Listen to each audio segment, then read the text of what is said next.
Krishnanagar BPC government ITI electrician ট্রেডের student. তো আজ আমরা ডিসি মেশিন সম্পর্কে জানবো, মানে ডিসি মেশিনের পার্টসগুলো সম্পর্কে। তো আমাদের কাছে ডিসি মোটর রয়েছে। ডিসি মোটর আর জেনারেটর আর স্ট্রাকচারগুলো একই হয়।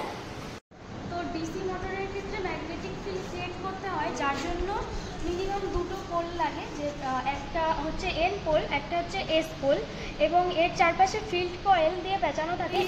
ফিল্ড কোরের ভেতর দিয়ে কারেন্ট পাস করলে পারে ম্যাগনেটিক ফ্লাক্স ক্রিয়েট হবে, যেটা এন পোল থেকে এস পোলে যাবে, এই যে এই সু পোল দিয়ে। এবং এখানে থেকে আবার এস পোল থেকে এন পোলে আসার জন্য এই বডিটাকে অবশ্যই ম্যাগনেটিক ম্যাটেরিয়ালের হতে হবে, আর যার জন্য এটা প্লাস্টিক কিংবা কাঠের হলে পারে হবে না। এটা একটা আর্মেচার মোটরের, যেটা শ্যাফট, ঠিক আছে। এই আর্মেচারের মধ্যে অনেকগুলি কয়েল আছে। এই কয়েলগুলি এখানে স্প্লিট রিংয়ের দ্বারা যুক্ত করা। এখানে অনেকগুলি স্প্লিট রিং আছে, এগুলোকে একত্রে কম্বিনেশন করে বলে কমিউটেটর।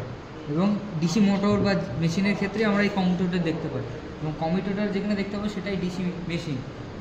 এখানে শ্যাফট আছে, এই শ্যাফটটি এই এন্ড ক্যাপে দুটো বল বিয়ারিং রাখা থাকে, এটাতে হোল্ড করেই এই মোটরটি ঘুরবে।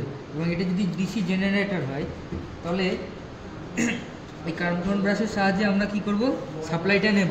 এবং এই কার্বন ব্রাশের সাহায্যে যদি মোটর হয়, সেটি ডিসি মোটর, তাহলে এই কার্বন ব্রাশের সাহায্যে এখানে কানেকশান করব, তাহলে এই মোটরটি ঘুরবে, মানে শ্যাফটটি।